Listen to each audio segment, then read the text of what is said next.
Bonjour à tous, bienvenue sur Battlezone. Aujourd'hui, nous allons voir comment réussir à faire la peau des orques assez rapidement et facilement pour avoir des beaux muscles en valeur comme vous voyez ici.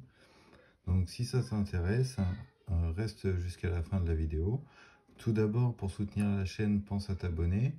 Et puis, c'est parti. C'est bon, c'est fait, t'es abonné? On peut y aller? Allez, c'est parti. Donc, ce qu'on va faire, on va commencer tout d'abord par sous-coucher en noir la figurine. Après, j'ai fait un éclaircissement, donc la sous-couche, je l'ai faite à l'aéro.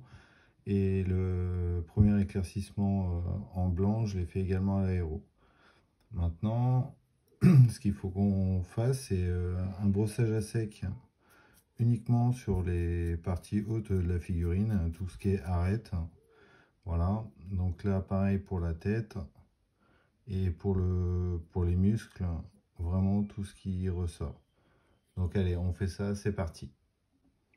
Voilà, donc on prend notre brosse et on y va sur tout ce qui est, voilà, arête. Pour bien les mettre en valeur, ça va faciliter l'étape qu'on va faire après.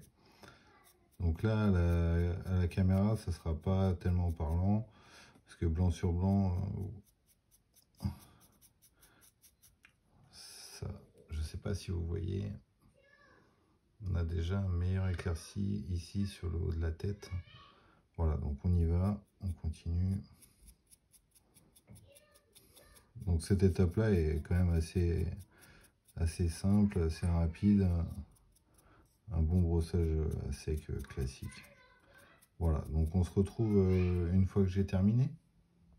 Maintenant que notre brossage est terminé et qu'on a bien nos arêtes mises en valeur, j'essaie de vous le faire voir au maximum. On doit arriver à ce rendu-là. Donc maintenant, on va pouvoir passer à l'étape d'après, une fois que c'est bien sec. Donc là, moi j'ai choisi une contraste, la plaque Mirror Flèche. J'ai essayé plusieurs teintes et sincèrement, c'est vraiment celle que moi je préfère pour les orques. Elle n'est pas trop verte, elle est un peu terreuse. Après, ça c'est une question de goût, mais sincèrement, moi je l'aime beaucoup. Voilà. Donc là, c'est parti. Donc là, on la prend directement en sortie de peau. Donc elle va s'appliquer très facilement pour ceux qui ont déjà utilisé et qui connaissent. Et sinon, pour ceux qui ne l'ont jamais utilisé, eh bien, il faut y aller franchement. C'est un peu l'inverse des méthodes classiques de peinture où on y va fine couche par fine couche. Là, on y va assez franchement pour que les pigments aillent bien dans les creux, que la peinture, elle se dirige déjà d'elle-même assez facilement. Donc là, hop, je ne sais pas si vous voyez. Puis ça va nous permettre d'avoir notre dégradé qui va se faire plus ou moins tout seul. On aura juste à retravailler un tout petit peu après. Mais sincèrement, moi j'aime beaucoup. Donc voilà. Donc je termine tout ça et on se retrouve tout de suite. Voilà, donc je voulais vous faire voir juste une partie en direct. Voilà, donc vous chargez bien votre pinceau. Donc là, il est bien chargé. Et puis, vous venez de l'appliquer sur la figurine et vous allez voir, déjà, la peinture, elle se dirige elle-même dans les creux pour nous faciliter, entre guillemets, le travail. Donc, sachant qu'on a déjà fait l'ombrage en dessous en noir, eh bien, ça va tout de suite se dégrader tout seul. Donc, sincèrement, moi, cette peinture-là, j'aime beaucoup quand on veut peindre assez rapidement. Surtout quand on a des armées comme moi, par exemple les orques, où on a un petit peu de populace à peindre, donc le temps, surtout sur des boys par exemple, quand vous allez en faire 20, 30, même pour certaines armées, il y en a qui poussent jusqu'à une centaine de boys, sincèrement pour gagner un petit peu de temps, je trouve que cette peinture est top. Donc là je vous fais voir, donc vous voyez, on a bien déjà des dégradés et des contrastes, comme son nom l'indique. Donc là, je vais laisser sécher un petit peu. Et je vous reprends juste après pour vous faire voir comment je l'éclaircis. Maintenant que notre figurine est sèche, on constate qu'on a déjà des beaux dégradés. Notre contraste s'est bien mis dans les creux. Donc on a déjà des belles formes, bien dessinées. Donc moi ce que je fais pour l'éclaircir un petit peu et donner un petit peu plus de relief et de volume à nos muscles, je commence par utiliser de l'E-Shapty Bones. Voilà. Donc je vais surligner toutes les parties voilà, un peu veineuses, un peu galbées du muscle. Donc on est parti. J'utilise mon peinture. Et on y va. Donc là c'est un premier éclaircissement. Donc là je sais pas si vous allez voir. Là. Donc j'y vais vraiment doucement. Je fais des petits passages. Je viens déposer les pigments aux endroits que je souhaite éclaircir.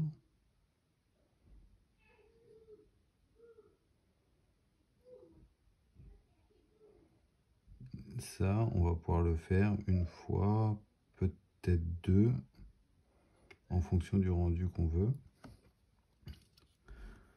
Il ne faut pas hésiter à la tourner. Et on reprend des parties un petit peu plus claires, ce que la contraste nous a laissé.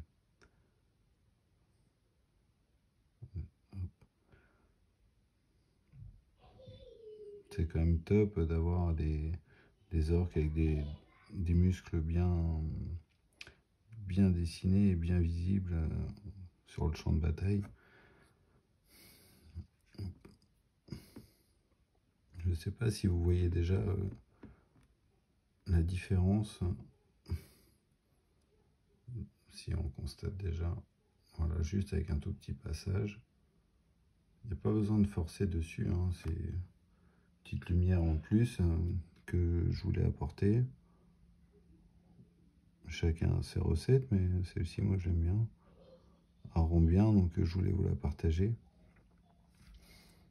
Là.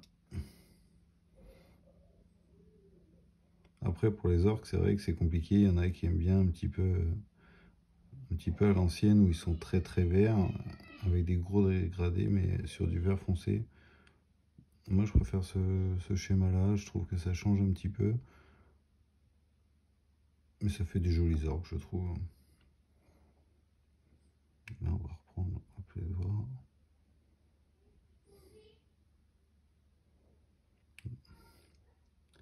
Voilà, je termine et je vous refais voir juste après.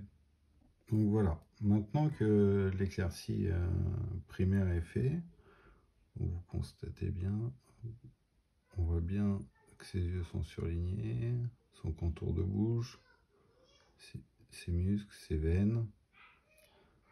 Là, également ici, le coude, le muscle et les doigts.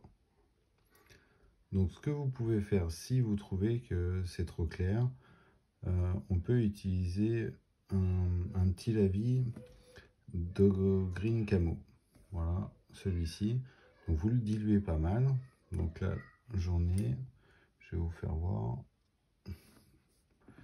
Donc là, en termes de dilution, on va sur du lavis. Le but, là, c'est pas vraiment de teinter, c'est plus de faire un liant et des belles transitions par rapport à notre Shapty Bone. Voilà. Donc là, j'ai un jus, hein, clairement. Vous voyez. Hop. Et on vient juste repasser en partie. Alors, vous repassez pas sur tout. Sur ce qui est plus clair. Comme ça, on va pas gâcher le travail qu'on a fait juste avant. Mais par contre, on va bien faire le lien entre nos deux couleurs, donc le Black Bearer et puis notre Shapty Bone. On va le fondre un petit peu dans la masse et ça va faire un aspect un tout petit peu plus naturel que ce qu'on avait tout de suite, donc notre transition va être plus douce. nos lumières également. Donc là, c'est vraiment pas compliqué, hein. On passe juste sur une partie de le T-Bone. Voilà, comme ça. Ici, je repasse un petit peu parce que la transition était un peu brute. Je reprends et vous voyez, on a quand même un super rendu, hein, pour une peau d'orque. Là, j'essaie de vous l'approcher un peu plus. Des beaux muscles. Là, je vais remettre une petite lumière ici. Et je ne sais pas ce que vous en pensez, dites-le en commentaire, mais moi ce schéma-là, je l'aime beaucoup, hein. Il est facile à mettre en place. Franchement, il n'y a pas besoin d'avoir fait des cours et des cours de peinture pour réussir à avoir une belle figurine, hein. Et puis, c'est tout à fait présentable sur un champ de bataille. Donc, on pourrait pousser encore un petit peu plus loin en éclaircissant un petit peu plus les muscles, les veines. Ça, à la limite, je pense que je le reprendrai plus tard et puis je vous ferai voir. Mais voilà. Donc là, le petit tuto conseil est terminé. Surtout, pensez à vous abonner, ça va nous soutenir, ça nous donne de la force pour faire des vidéos meilleures encore. Et puis, likez, mettez des petits commentaires, ça nous fait toujours plaisir. En plus, on prend le temps d'y répondre. Donc voilà, c'est terminé. A plus, à bientôt sur Battlezone.